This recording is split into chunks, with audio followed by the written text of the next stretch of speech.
Swords to Plowshares, Himalayan Wars Lingering Scars. Swords to Plowshares, Wars Enduring Shadow in the Himalayas.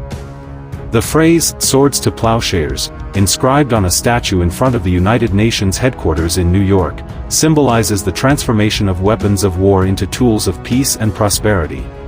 It envisions a world where conflict gives way to harmony and economic rebuilding. However, in the Himalayan regions of Nepal and India, this ideal remains elusive. Unrest in India's Himalayan states, echoes of conflict, where unrest has disrupted lives of Himalayan language speakers, and movements for autonomy, like the Gorkhaland agitation in Darjeeling. The Gorkhaland movement, demanding a separate state for Nepali-speaking Gorkhas, has led to violent protests since the 1980s, with flare-ups in 2017 causing economic shutdowns. Tea plantations, a key industry, suffered, leading to business collapses and migration.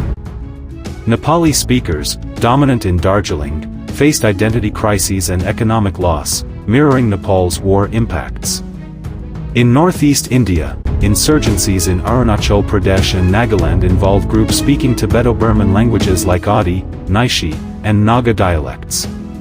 Conflicts with the Indian state over autonomy have displaced communities, disrupted economies, and forced migration to urban centers or abroad. Border tensions with China add to instability. Economic impacts include halted tourism and agriculture. Climate instability, intertwined with conflict, heightens vulnerability for women in these regions. Migration is rampant.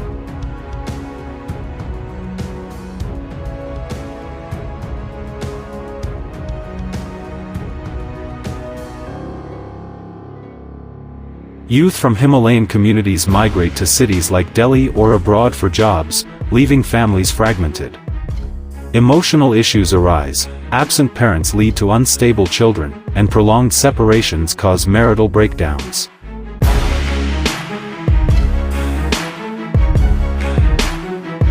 Linguistic discrimination fuels conflict. In both countries, dominant languages like Hindi or Nepali marginalize minority Himalayan tongues, leading to protests. Endangered languages like those in Nepal's Himalayas suffer from war-induced displacement, accelerating shift to dominant tongues.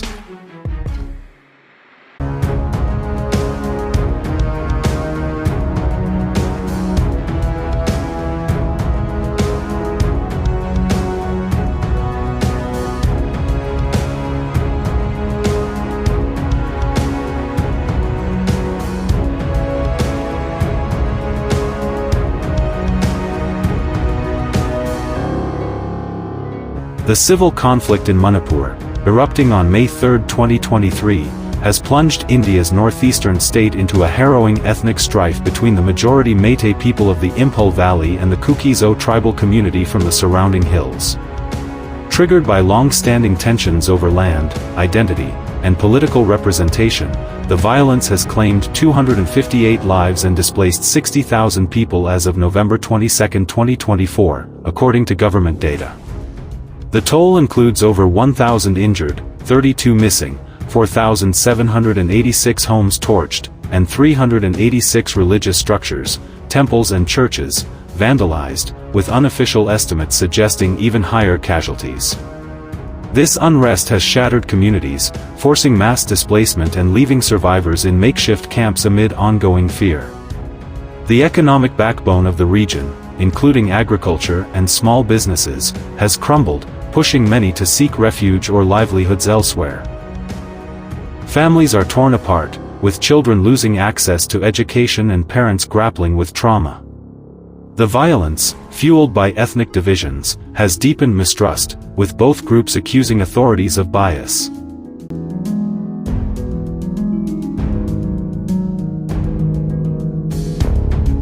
As of September 2, 2025, the situation remains volatile, highlighting the urgent need for peace initiatives to heal Manipur's fractured social fabric and family reunification programs.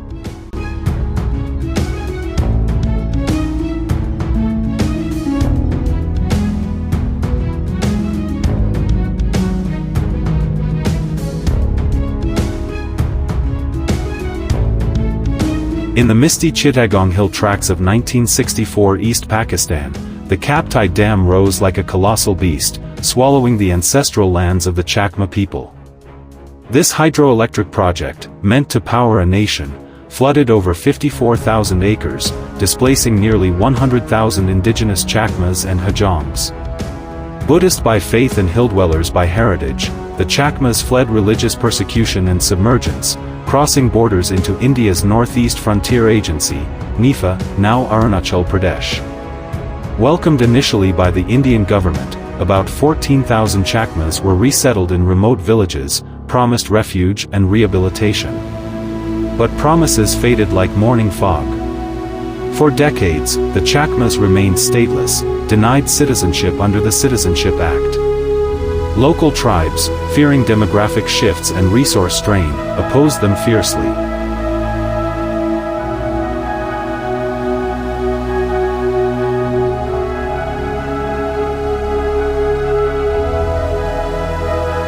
Chakma children grew up without schools, healthcare, trapped in poverty's grip.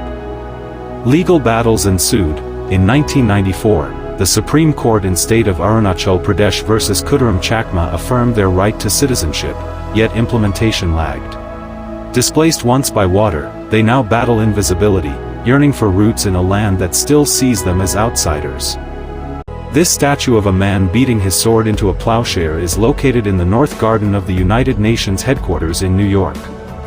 The image, which was created by a Soviet artist Yevgeny Vuchetik, and presented by the government of the then USSR to the UN on December 4, 1959, Swords to Plowshares, remains aspirational. True peace demands economic revival, linguistic rights, and healing fractured families in these majestic yet troubled mountains. While some organizations and reformers innovate by repurposing old war weapons, turning rifles into shovels or tanks into tractors, the global reality remains grim. Vast resources continue fueling conflicts, from ongoing wars in Ukraine and Gaza to ethnic strife in Myanmar and Manipur. This disparity reveals world leaders' reluctance to halt violence, prioritizing power over harmony. True achievement of Swords to Plowshares demands a more profound force, a powerful, loving source.